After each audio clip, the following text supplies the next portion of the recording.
విమానం సరిగ్గా ఎయిర్పోర్ట్లో ల్యాండ్ కావాలి, కానీ ఆ టైంలో ల్యాండ్ అవ్వడానికి సిగ్నల్ ఇచ్చే ఆ స్టాఫ్ నిద్రపోతే ఎలా ఉంటుంది ఒక్కసారి ఊహించుకోండి. ఎస్, మీరు వింటుంది నిజమే. సరిగ్గా ఇలాంటి ఘటనే చోటు చేసుకుంది. ఘోర విమాన ప్రమాదం అయితే తప్పింది.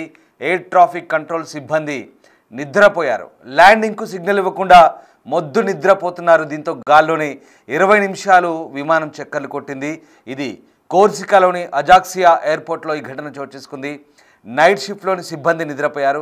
20 నిమిషాల పాటు మధ్యధారా సముద్రంపైనే విమానం చక్కర్లు కొట్టింది. ఏం జరుగుతుందో తెలియక ప్రయాణికులు వణికిపోయారు. ఆ టైంలో ఇంధనం అయిపోతే గనుక విమానం సముద్రంలోని కుప్పకూలిపోయే ప్రమాదం ఉన్నది. ఈ ఘోర తప్పిదంపై ప్రస్తుతం అధికారులు విచారణ చేస్తున్నారు. సిబ్బంది నిద్రపోవడంతో ప్రయాణికుల విమానం ఒకటి 18 నిమిషాలు గాల్లోని చక్కర్లు కొట్టింది. అప్పుడు అది సముద్రంపై ప్రయాణిస్తున్న మరింత ఆందోళనకు గురిచేసింది. ఫ్రాన్స్ రాజధాని ప్యారిస్ నుంచి కోర్సికా ద్వీపానికి బయలుదేరిన ఎయిర్ కోర్సికా ఎయిర్ బస్ విమానానికి ఈ పరిస్థితి ఎదురైంది. అంతర్జాతీయ మీడియా కథనాల ప్రకారం మంగళవారం అర్ధరాత్రి దాటిన తర్వాత ప్యారిస్ నుంచి బయలుదేరిన విమానం కోర్సికా ద్వీప రాజధాని అజాక్సియాలోని విమానాశ్రయంలో ల్యాండ్ కావాల్సి ఉంది. దాంతో ఆ దిశగా కిందికి దిగుతోంది. కానీ ఎయిర్పోర్ట్ కంట్రోల్ టవర్ నుంచి ఎలాంటి స్పందన రాలేదు. అప్పుడు నైట్ షిఫ్ట్లో ఉన్న ఎయిర్ ట్రాఫిక్ కంట్రోల్ ఏటీసీ సిబ్బంది నిద్రపోవడమే అందుకు కారణమైంది. రన్వేపై ల్యాండింగ్కు అనుమతి రాకపోవడంతో పైలట్ విమానాన్ని గాల్లోనే ఉంచాల్సి వచ్చింది. అప్పుడు ఆ విమానం మధ్యధార సముద్రం మీదుగా ప్రయాణిస్తోంది. క్లియరెన్స్ లేకపోవడంతో 18 నిమిషాలది చక్కర్లు కొట్టాల్సి వచ్చింది. దీంతో ప్రయాణికులంతా ప్రాణాలు అరచేతిలో పెట్టుకొని బిక్కుబిక్కుమంటూ గడిపారు. ఈ విషయాన్ని ఏవియేషన్ అధికారులు ధృవీకరించారు. ఆ సమయంలో ఎయిర్పోర్ట్ ఫైర్ డిపార్ట్మెంట్ సిబ్బంది అప్రమత్తమయ్యారు. వారి ద్వారా ఈ నిద్రపోతున్న విషయం వెలుగులోకి వచ్చింది. ఆ తర్వాత ఏటీసీ అధికారులు విమానం ల్యాండింగ్కు సిగ్నల్ ఇవ్వడంతో సురక్షితంగా కిందకు దిగింది విమానం. నిద్రపోయిన అధికారి మద్యం తీసుకోలేదని తేలింది. అయితే విమానం గంట పాటు ఆలస్యం కావడం కూడా ఈ పరిస్థితికి దారితీస్తుందని మీడియా కథనాలు చెప్తున్నాయి. ఈ ఘటనపై దర్యాప్తు జరుగుతుందని అధికారులు వెల్లడించారు. మొత్తం మీద ప్రాణాలు పోయినంత పనైంది. ఒక్కసారిగా ఆ విమానం ల్యాండింగ్కు ఇబ్బంది కావడంతో ఒక్కసారిగా ఏం జరుగుతుందో తెలియని పరిస్థితి. 20 నిమిషాల పాటు గాల్లోనే చక్కర్లు కొట్టింది విమానం. అది కూడా మధ్యధార సముద్రం. సరిగ్గా సముద్రం పైన ఉన్నప్పుడు ఈ ఘటన చోటు చేసుకుంటే ఒక్కసారి ఊహించుకోని పరిస్థితి ఎలా ఉంటుందో అలాంటి ఘటనే సరిగ్గా చోటు చేసుకుంది. దీంతో ఒక్కసారిగా ఆ విమానంలో ఉన్న ప్రయాణికులంతా కూడా బిక్కుబిక్కుమంటూ గడిపిన పరిస్థితి. సెప్టెంబర్ 15న ఎయిర్ ట్రాఫిక్ కంట్రోల్స్ ఏటీసీ టవర్లో నిద్రపోవడంతో ఎయిర్ కార్సికా విమానం అజాక్సియో నెపోలియన్ బోనపార్టే విమానాశ్రయంలో సమీపంలో దాదాపు అంటే ఏజేఏ దాని కోడ్ అది బోనపార్టే విమానాశ్రయం అంటారు. 20 నిమిషాల పాటు సముద్రం మీదనే ప్రదక్షిణ చేయాల్సి వచ్చింది. అదిగో చూస్తున్నారుగా ఆ ఊహాజనిత చిత్రం. ఎయిర్ ట్రాఫిక్ కంట్రోల్ రిలీజ్ చేసిన చిత్రం అది. ఒక్కసారి ఎయిర్పోర్ట్కు దగ్గరలో ఉంది, అది రన్వేకు దగ్గరలో ఉంది, కానీ సరిగ్గా దిగే టైంలో విమానానికి అనుమతి రాలేదు. దీంతో అదిగో అక్కడే సముద్రం పైనే ప్రదక్షిణ చేస్తుంది, చక్కర్లు కొడుతుంది. అలా 20 నిమిషాల పాటు చక్కర్లు కొడుతుంది. చూడండి, ఇది ఊహా చిత్రం ఇది. సో ఆ 20 నిమిషాల పాటు చక్కర్లు కొట్టి సరిగ్గా ఆ టైంలో ఈ ఏటీసీ సెంటర్లో సిగ్నల్ ఇవ్వాల్సిన వాడు, అది విమానం దిగడానికి సిగ్నల్ ఇవ్వాల్సిన వాడు మొద్దు నిద్రపోతున్నాడు. అఫ్కోర్స్ విమానం గంట లేట్ అయిందని తెలిసింది, కానీ విమానం ఎప్పుడు డిపార్చ్ అవుతుంది, ఎప్పుడు అక్కడ అరైవల్ ఎప్పుడైంది, ఎప్పుడు డిపార్చ్ అవుతుంది అనేది వాళ్ళకు మినిట్ టు మినిట్ అప్డేట్ ఉంటుంది. ఇంకా అంతకు మించిన అప్డేట్స్ ఎయిర్ ట్రాఫిక్ కంట్రోల్ సెంటర్కి, ఎయిర్పోర్ట్ సెంటర్లో ఉండే అప్డేట్స్ ఎక్కడ అంతకు మించి లేటెస్ట్ అప్డేట్స్ కానీ అంత ఆధునిక ఎప్పటికప్పుడు డిసిప్లిన్గా ఫాలో అయ్యే టైమింగ్స్ కానీ ఇంకా బహుశా నాకు తెలిసి ఎక్కడ ఉండవు. ఎయిర్పోర్ట్స్లో అంత పర్టికులర్గా అంత ఖచ్చితంగా ఉంటాయి. సో సరిగ్గా అది కిందికి దిగడానికి పర్మిషన్ ఇవ్వాల్సిన వ్యక్తి, ఒకసారి మనం అది కూడా ఊహాజనిత చిత్రం చూద్దాం. ఎస్, పర్మిషన్ ఇవ్వాల్సిన వ్యక్తి బహుశా ఆ ఏటీసీ సెంటర్లో, కమాండ్ సెంటర్లో నిద్రపోతున్నాడు. ఎయిర్ ట్రాఫిక్ కంట్రోల్ సెంటర్లో నిద్రపోతున్నాడు. సరిగ్గా మరి వాడికి ఆ టైంలోనే ఎందుకు నిద్ర వచ్చిందో కానీ ఇది చాలా ప్రమాదం. ఒకవేళ ఇంకా కొద్దిసేపు కనుక ఆ విమానం అక్కడే అలాగే చక్కర్లు కొడుతూ ఉంటుంటే కనుక, ఒకవేళ దాంట్లో ఇంధనం బహుశా ఆ వైట్ పెట్రోల్ ఫ్యూయల్ ఏదైనా అయిపోతే వాళ్ళ పరిస్థితి ఏంటి? సరిగ్గా ఆ విమానం ప్రయాణిస్తున్న ప్రయాణికులంతా ఆ మధ్యధార సముద్రంలో, ఆ మెడిటరేనియన్ సీలో కుప్పకూలిపోయేవాళ్ళు. ఒక ఘోర దుర్ఘటన జరిగి ఉండేది. ఎంత ప్రమాదం చూడండి. నిర్లక్ష్యం అంటే నిర్లక్ష్యం ఎంతటి ప్రమాదానికి దారితీస్తుందో ఒకసారి ఈ ఘటనతో మరొకసారి రుజువు అవుతుంది. నిర్లక్ష్యం అనేది చాలా ప్రమాదం. అది మరీ ముఖ్యంగా ఇట్లాంటి ప్రదేశాల్లో ఈ ఎయిర్పోర్ట్లో పనిచేసే వ్యక్తులు నిద్రపోతే ఇంకేముంటుంది అంతకుమించి దాంట్లో ఊహించుకోవడానికి ఏముండదు. తర్వాత జరిగేదేంటో అందరికీ తెలిసిందే. సో ఇక్కడ ఏం జరిగిందంటే సిబ్బంది నుంచి పదే కాల్స్ వచ్చాయి. 20 నిమిషాల పాటు కాల్ చేశారు. అక్కడ ఫైర్ ఫైటర్స్ అగ్నిమాపక సిబ్బంది కూడా కాల్ చేశారు. ఏమవుతుంది, దిగడానికి రన్వే దాకా వచ్చి దిగడానికి కిందికి సిగ్నల్ రావట్లేదు. ఇక్కడ పైలట్ ఏమో పదే కాల్ చేస్తున్నాడు, కాక్పిట్ నుంచి సిగ్నల్స్ పంపిస్తున్నాడు, ఎమర్జెన్సీ కాల్ చేస్తున్నాడు. అటు ఫైర్ ఫైటర్స్ కూడా కాల్ చేశారు అగ్నిమాపక సిబ్బందికి.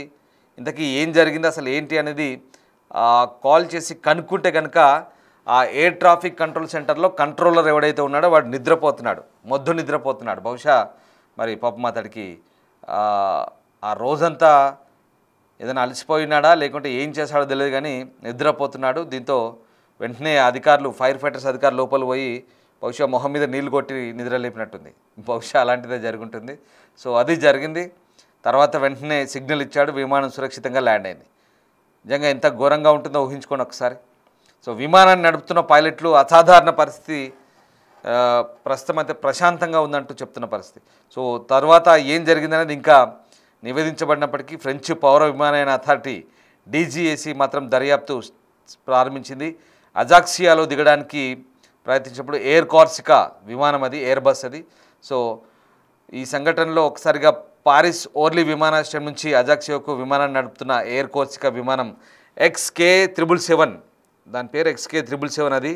సో అది విమానం ప్యారిస్ నుంచి దాదాపు 24 అవర్స్ టైం ప్రకారం చెప్తే కనుక ఆ ఫార్మాట్లో 22:46 అంటే సరిగ్గా 10 గంటల 46 నిమిషాలకు బయలుదేరింది రాత్రి. షెడ్యూల్ చేయబడిన టైంలోనే బయలుదేరకంటే 1 గంట లేట్ అయిందనమాట. సో స్థానిక కాలమానం ప్రకారం ఇది సరిగ్గా 11 గంటల 25 నిమిషాలకు చేరుకోవాల్సింది. సో ఈ విమానాన్ని 6 సంవత్సరాల వయసు గల ఎయిర్ బస్గా చెప్తున్నారు. సో ఇది FHXKJ రిజిస్ట్రేషన్ కలిగి ఉంది. సో విమానం 37,000 అడుగుల ఎత్తున ఎక్కి అజాక్సియా వైపు వెళ్ళింది. ఈ ప్రయాణానికి సాధారణంగా దాదాపు 1 గంటన్నర పడుతుంది అంటున్నారు, 80 నిమిషాలు పడుతుంది. సో ఆ ప్రయాణానికి విమానం బయలుదేరిన 1 గంట తర్వాత సిబ్బంది ల్యాండ్ అవ్వడానికి సిద్ధమవుతున్నప్పుడు విమానం దిగుతుంది, మెల్లగా దిగడానికి స్టార్ట్ అవుతుంది. ఎందుకంటే రన్వే దగ్గరికి వచ్చిన కొద్దీ కొంత డౌన్ అవుతుంది కదా. సో ఆ టైంలో సరిగ్గా 15,000 అడుగులకు దిగింది. 37,000 అడుగుల నుంచి 15,000 అడుగులకు దిగ్గానే ఏమవుతుంది, ఇంకా దిగడం, రన్వే లైట్లు కూడా వెలుగుతలేవు. ఏంటి దిగడానికి స్టార్ట్ చేస్తున్నారు, రన్వే పైకి వెళ్దాం, కానీ రన్వే పై ఎక్కడ లైట్లు వెలుగుతలేవు. ఈ కంట్రోలర్ అనేవాడు ఆ రేడియో కాల్ చేసిన వాడు స్పందించట్లేదు. అసలు ఏంటి, ఏం జరిగిందో అసలు ఆ పైలట్కి కాక్పిట్లో ఉన్నటువంటి ఆ 2-3 పైలట్లు ఉంటారు కదా, ఇంకా వాళ్ళ పరిస్థితి చూడండి ఎంత దారుణంగా ఉంటుందో. ఆ టైంలో ఒక్కసారి వీళ్ళు పర్మిషన్ కోరుతున్నారు, అతను పర్మిషన్ ఇవ్వట్లేదు. దాంతో పైలట్ ఆ సమయంలో ఆ కంట్రోల్ సెంటర్కి రేడియో కాల్ చేస్తున్నాడు, పదే రేడియో కాల్ చేసి సిగ్నల్ కోసం అడుగుతున్నాడు, పర్మిషన్ కోసం అడుగుతున్నాడు. కానీ ఆ టైంలో అక్కడ రన్వేపై లైట్లు వెలగట్లేదు. ఎందుకంటే రన్వే దిగడానికి దగ్గరగా వచ్చింది, ఆయనకు చూపిస్తున్నట్టు నావిగేషన్ ప్రకారం దగ్గరగా వచ్చింది. 37,000 ఎత్తు నుంచి 15,000 ఎత్తుకు వచ్చింది. దిగడానికి రన్వేపై లైట్లు వెలుగుతలేవు, అక్కడి నుంచి సిగ్నల్ వస్తలేదంటే దాని అర్థం ఏంటి, లోపలేదో జరుగుతుంది. ఏం జరుగుతుందయ్యా ఇంతకంటే, లోపల కంట్రోల్ అనేవాడు మంచిగా నిద్రపోతున్నాడు అలసిపోయి. విమానం దిగాల్సి ఉంది కానీ వీడు పర్మిషన్ ఇవ్వట్లేదు. సో ఏం జరుగుతుంది, మధ్యధార సముద్రంపై 20 నిమిషాలు చక్కర్ కొట్టింది. చూడండి ఒకసారి, ఆ ఎయిర్ బస్లో దాదాపు 100 మంది ఉంటారు. 20 నిమిషాల పాటు చక్కర్లు కొట్టిందంటే ఒక 20 నిమిషాలు, ఇంకొక పావు గంట అరగంట అయితే బహుశా అందులో ఫ్యూయల్ అయిపోయింది అనుకోండి. దాని పరిస్థితి ఏంటి అప్పుడు, ఆ సముద్రంలో ఆ మెడిటేరియన్ సీలో కుప్ప కూలిపోయేది. అందులో ఉన్న వాళ్ళంతా తీవ్రమైన ప్రమాదానికి గురయ్యేవారు. బహుశా మనం ఇంకొక దుర్వార్త వినాల్సి ఉండేది. సో ఇది జరిగింది. సో అక్కడున్న వాళ్ళంతా ఫైర్ ఫైటర్స్, అగ్నిమాపక సిబ్బంది ఏం జరుగుతుందని సమాచారం తెలుసుకునే లోపు మనోడు మంచిగా నిద్రపోతున్నాడు అందులో. సో బహుశా మొహం మీద నీళ్ళు జల్లి నిద్ర లేపుంటారు. సో నిజంగా చెప్పడానికి హాస్యాస్పదంగా ఉన్న ఇది చాలా సీరియస్ ఇష్యూ. ఎందుకంటే ఒక విమానానికి పర్మిషన్ ఇవ్వకపోతే విమానం చాలా దారుణం, చాలా సున్నితమైన అంశాలు కుప్పకూలిపోయేది. అదిగో ఆ ఊహాజనిత మ్యాప్ చూస్తున్నారు కదా, అక్కడే ప్రదక్షిణ చేస్తుంది విమానం అంతా కూడా 20 నిమిషాలు చక్కర్లు కొట్టింది. ఇంకా అందులో ఉన్న వాళ్ళ పరిస్థితి ఒకసారి ఊహించుకొని ఎంత దారుణంగా ఉంటుందో. ప్రాణాలు అరచేతిలో పెట్టుకొని బిక్కుమంటూ గడుపుతారు. బహుశా దిగిన తర్వాత నీకు దండం రా బాబు అని మొక్కాల్సింది ఆడికి. అలా ఉంటుంది పరిస్థితి. సో ఆ రకంగా మొత్తమైతే సురక్షితంగా దిగిన పరిస్థితి. సో అప్పుడు అసలు ఏం జరిగిందో తెలుసుకోవడానికి పైలట్లు ప్రయత్నించారు, ఒక హోల్డ్ ప్యాటర్న్లోకి ప్రవేశించారు. సో ఆ రకంగా పైలట్లు అయితే దశాబ్దాల అనుభవం ఉంది పాపం. ఆ అనుభవంలో నేను ఇలాంటి పరిస్థితిని ఎప్పుడూ ఎదుర్కోవాల్సి రాలేదంటూ కెప్టెన్ అంటున్నాడు. ప్రయాణికులు ఈ పరిస్థితిని హాస్యాస్పదంగా తీసుకున్నారని కోర్స్ మ్యాట్ని నివేదించింది. కొంతమంది విమాన సహాయకులు దీన్ని ధృవీకరించినట్టుగా చెప్తున్నారు. సో రకంగా ఇది మేల్కొల్పు కాల్ అందినప్పటికీ కూడా ఆ ఏటీసీలో ఆ మనిషి నిద్రపోతున్నాడు. మరి ఏం తిన్నాడో ఏం చేశాడో కానీ మందైతే తాగలేదంట. మొత్తం మీద అయితే నిర్ధారించారు అక్కడ అధికారులు. సో కంట్రోలర్ నుంచి స్పందన రాకపోవడంతో పైలట్లు విమానాశ్రయ అగ్నిమాపక విభాగాన్ని సంప్రదించారు. వారు సంఘటనా స్థలానికి వచ్చారు. అక్కడి నుంచి కంట్రోలర్ నుంచి స్పందన రాలేదు కాబట్టి పోలీసులకు వాళ్ళు కాల్ చేశారు. సో భద్రతా ప్రోటోకాల్స్ ఉంటాయి కదా, ఇవన్నీ కూడా ఎయిర్పోర్ట్లో. సో మొదట కంట్రోల్ రూమ్కు యాక్సెస్ అటు నుంచి నెమ్మదింపజేశారు. చివరికి అక్కడికి ఒక టీం వెళ్ళింది. టీం వెళ్ళి తీరా చెక్ చేస్తే మనోడు కంట్రోలర్ మంచి నిద్రపోతున్నట్టుగా గుర్తించారు. సో రకంగా కంట్రోలర్ను బాబు లేవు బాబు అని చెప్పేసి మేల్కొల్పి నిద్ర లేపి ఆ తర్వాత రేడియో కమ్యూనికేషన్ పునరుద్ధరించారు. సో రన్వేపై అప్పుడు లైట్లు వచ్చాయి, వెంటనే విమానం దిగింది. చూసారుగా, ఇదంతా కూడా వింటుంటే ఒక రకంగా సినిమాటిక్గా ఉంది, చాలా హాస్యాస్పదంగా ఉంది. ఎంత జరిగిందో చూడండి. ఈ ఘటన హాస్యాస్పదంగా ఉన్న చాలా సీరియస్ ఇష్యూ. వీళ్ళంతా కూడా దర్యాప్తు చేస్తున్నారు. విమానం చక్కర కొడుతుంది, ఆడు స్పందించట్లేదు, ఏం జరుగుతుందని ఫైర్ వాళ్ళకి చెప్తే వాళ్ళు వెంటనే ప్రోటోకాల్ని అలర్ట్ చేశారు, సెక్యూరిటీ ప్రోటోకాల్ని. వీళ్ళంతా మళ్ళీ చాలా ఇష్యూస్ ఉంటాయి. ఎందుకంటే లోపలికి ఏటీసీ సెంటర్లోకి వెళ్ళడానికి ఎవరికి కొంతమందికి పర్మిషన్ రిస్ట్రిక్ట్ ఉంటాయి కాబట్టి సెక్యూరిటీ ప్రోటోకాల్స్ వెళ్ళి చూస్తే తీరా వెళ్ళేసరికి పడుకొని ఉండగానే ఇంకా అతన్ని లేపేశారు. లేపేసిన తర్వాత వెంటనే నిద్ర లేపి బాబు నిద్ర లేవమ్మా, అక్కడి నుంచి ఒక ఫ్లైట్ వస్తుంది, అది దిగాల్సి ఉంది, కొంచెం సిగ్నల్ ఇవ్వంటే అప్పుడు మనోడు సిగ్నల్ ఇస్తే ఆ ఎయిర్పోర్ట్లో లైట్లు వెలిగాయి, విమానం కిందికి దిగింది, అందరూ సేఫ్గా బయటపడ్డారు. ఇది జరిగిన పరిస్థితి. నిజంగా అందులో ప్రయాణికులు కూడా నవ్వుకున్నారట బహుశా.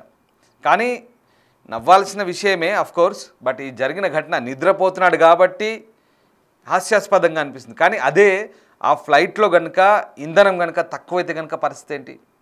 ఇంకొక అరగంటలో బహుశా గంట 2 గంటలకు సరిపడేంత ఇంధనం అయితే ఖచ్చితంగా ఉంటుంది. అప్పటికే అరగంట అవుతుంది, 20 నిమిషాలు అవుతుంది అనుకోండి సపోజ్. ఇంకా టైం గడిచిన కొద్దీ ఇంధనం అయిపోతుంటుంది. మరి సముద్రం మీద అయితే చక్కర కొట్టలేదు, దగ్గరలో ఇంకో ఏదైనా ఎయిర్పోర్ట్కి వెళ్ళాల్సి ఉంటుంది, లేదా వచ్చిన ప్రదేశానికి వెళ్ళాల్సి ఉంటుంది. గంటన్నర ఎక్కడైతే ప్యారిస్ నుంచి బయలుదేరిందో అక్కడికి వెళ్ళాల్సి ఉంటుంది. సో ఈ సమయంలో ఒకవేళ ఇంధనం సరిపోలేదు అనుకోండి, సముద్రం మీద కుప్పకూలాల్సి రావాల్సి వచ్చేది, లేదంటే గాల్లోనే పేలిపోయి ఉండేది. చాలా దారుణమైన పరిస్థితి. లేదంటే కిందికి కుప్పకూలిపోయేది, పడిపోయేది ఎక్కడో చోట. సో ఇలాంటి ఘటనలపై చాలా సీరియస్గా వివరించాల్సిన పరిస్థితి.